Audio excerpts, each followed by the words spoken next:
Olá, estudante, mais uma vez bem-vindos. Estamos aqui de volta, dessa vez para falar sobre biotecnologia. Esse assunto que sempre gera muita curiosidade, muito interesse e às vezes até medo em algumas pessoas. Mas vamos entender por quê? Porque a gente só tem medo daquilo que a gente não conhece. Então vamos lá, vamos para a explicação.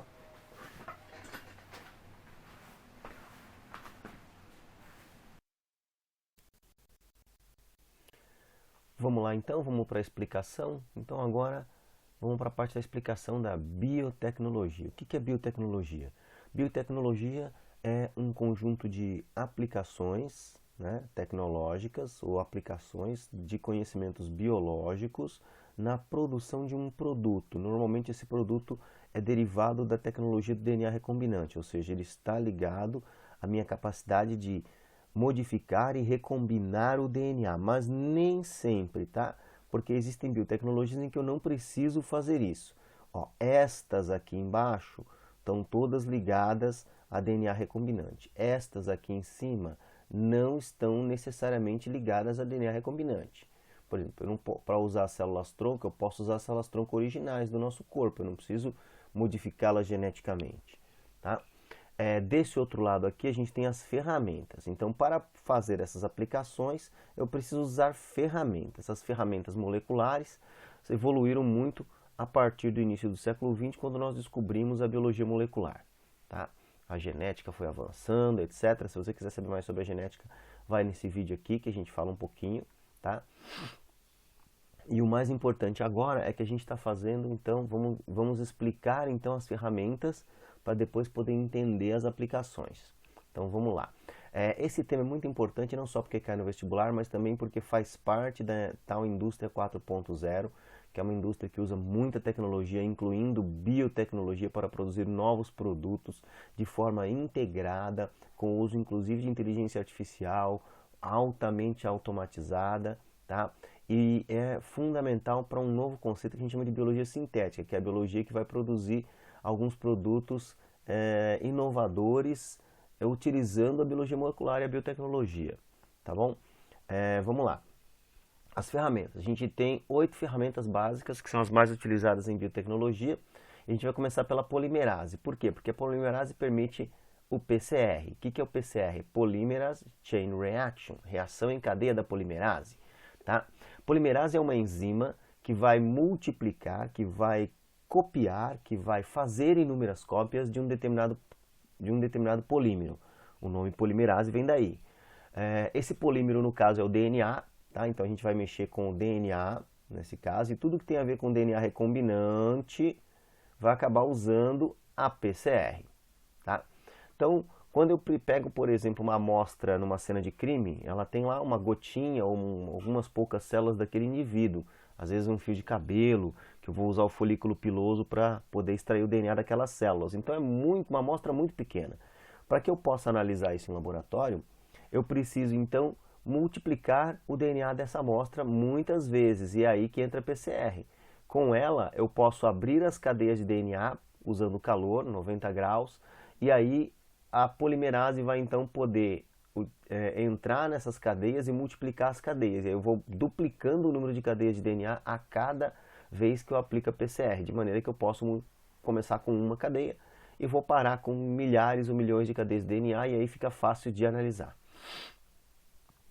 Outra coisa que foi fundamental para o desenvolvimento da biotecnologia foram as enzimas de restrição, que foram descobertas, né, também na década de 80. Elas são enzimas de bactérias, que inicialmente serviam para cortar o DNA de vírus que estavam entrando nas bactérias, tá, de bacteriófagos. E elas cortam a sequência de DNA em determinadas... Elas cortam o DNA em determinadas sequências. Então, uma das sequências é o TATA, T-A-T-A.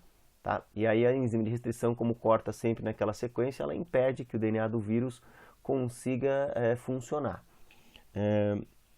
na bactéria. No nosso DNA, o nosso DNA é muito grande, então no nosso caso, além do DNA dos vírus que estão entrando, as enzimas cortariam também o nosso DNA. E é por isso que elas são utilizadas, elas são tesouras moleculares, tá, que vão cortar o DNA em determinados pedaços. E aí nós temos uma outra ferramenta que é a eletroforese. O que é isso? É que você tem uma cuba de gel com alguns buraquinhos, onde você pode colocar esse DNA que está sendo cortado pelas enzimas de restrição, tá? e então você vai ter pedaços de DNA de diferentes tamanhos. E aí você passa uma corrente elétrica através deles, e esse DNA começa a ser atraído. Por quê? Porque o DNA tem um resíduo de carga negativa, lembra? Ele é cheio de fosfato, fosfato é negativo, PO4,3-. Então esse DNA negativo, com essa carga negativa vai ser atraído pelo lado positivo da cuba de eletroforese e vai migrar. Só que como ele está migrando através de um gel, há uma resistência, né? Tem que passar entre as moléculas do gel. Então, pequenas moléculas de DNA, pequenos pedaços de DNA, vão correr mais rápido nesse gel e grandes pedaços vão ficar para trás. E aí eu consigo determinar em quantos pedaços eu consigo dividir cada DNA com base nessa enzima de restrição. Isso me dá um padrão de bandas que é muito parecido com aquele código de barras do supermercado, lá, dos produtos do supermercado. Tá? E com isso eu consigo perceber que esse código de barras é individual, cada indivíduo tem um diferente, porque os padrões de mutações que vão se acumulando são diferentes em cada indivíduo. Então, isso eu chamo de DNA fingerprinting. Então, é o que eu uso para identificar, fazer identificação genômica, ó, de identificar uma amostra. Então, eu corto, multiplico, corro numa cuba de eletroforese e aí eu vou ter um padrão de barras de DNA, que é um padrão tipo impressão digital, único para cada pessoa. Quando eu quero fazer OGM, aí a coisa muda. Ó. OGM precisa de todas essas ferramentas aqui. Ó.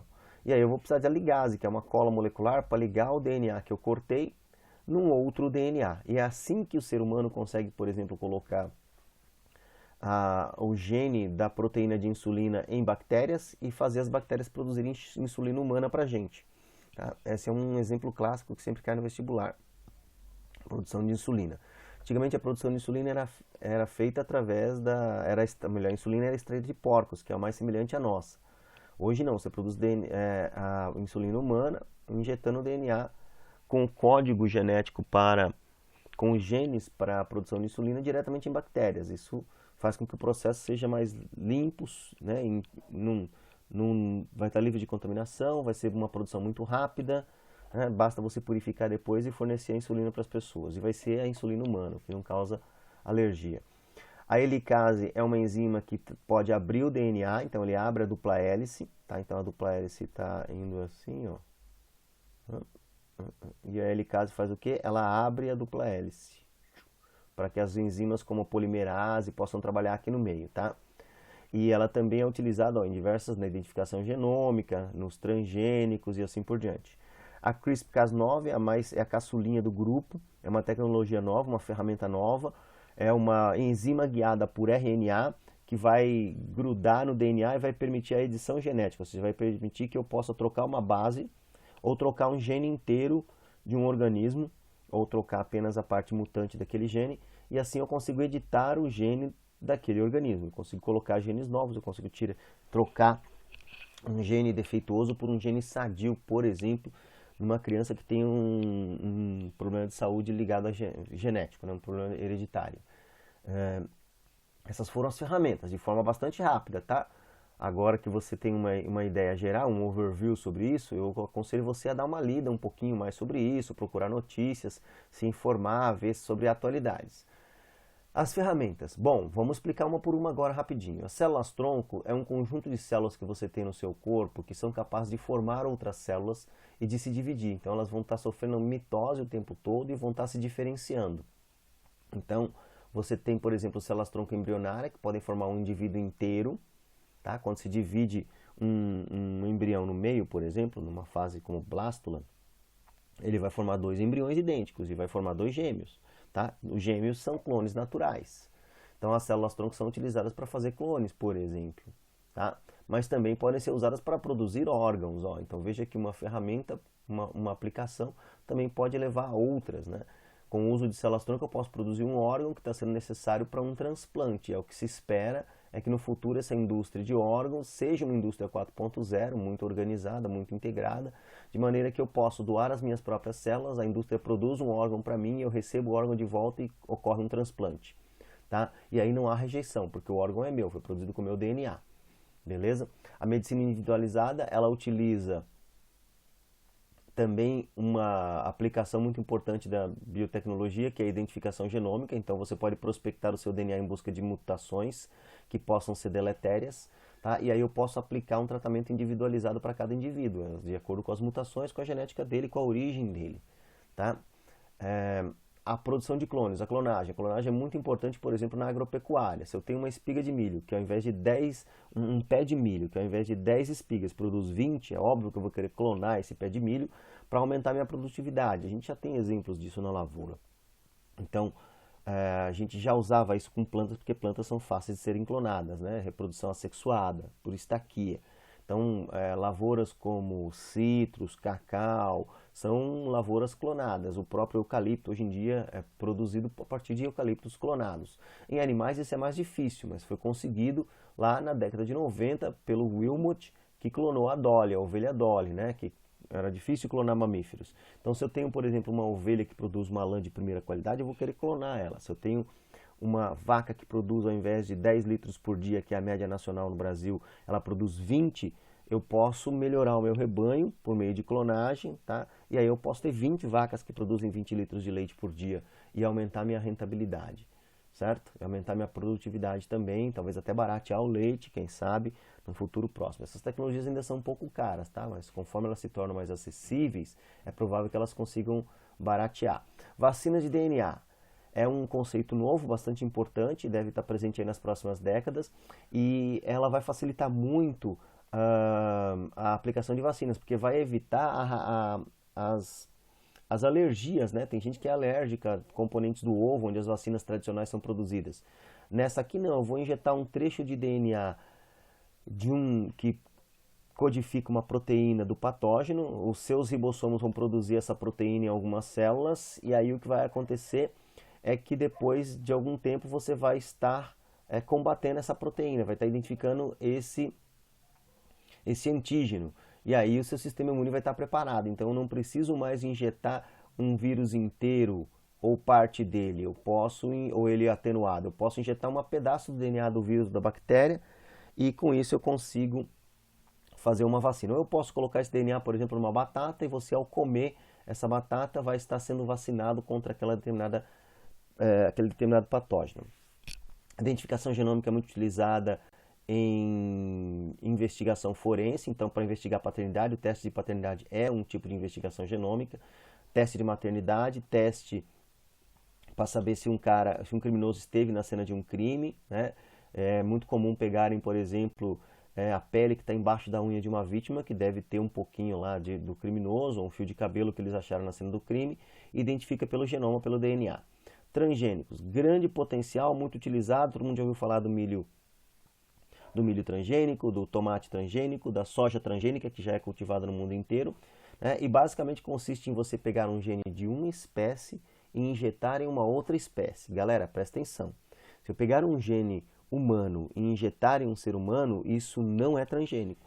Para ser transgênico tem que ser o gene de uma outra espécie. Então, se eu pegar um gene humano e injetar numa bactéria, eu estou produzindo um transgênico, tá?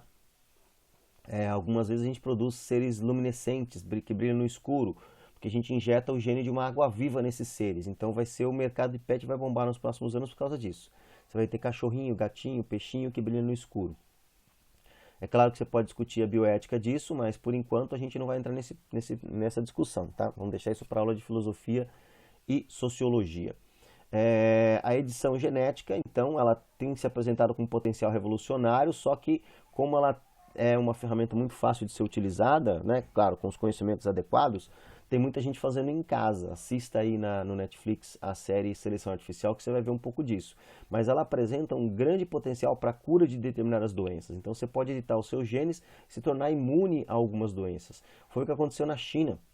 Um pesquisador acabou produzindo dois bebês humanos que supostamente são imunes ao HIV, porque o receptor em que o vírus usa para entrar nas células dessas crianças foi modificado geneticamente. Tá? Bom, vamos aguardar para ver o que acontece aí. Até agora deu muita polêmica, o cara foi até preso, mas vamos esperar. Então, assim, existe muita esperança de que essas aplicações possam resolver problemas de saúde e aumentar a nossa longevidade, aumentar a produtividade da nossa sociedade, resolver alguns problemas como fome, desmatamento, etc.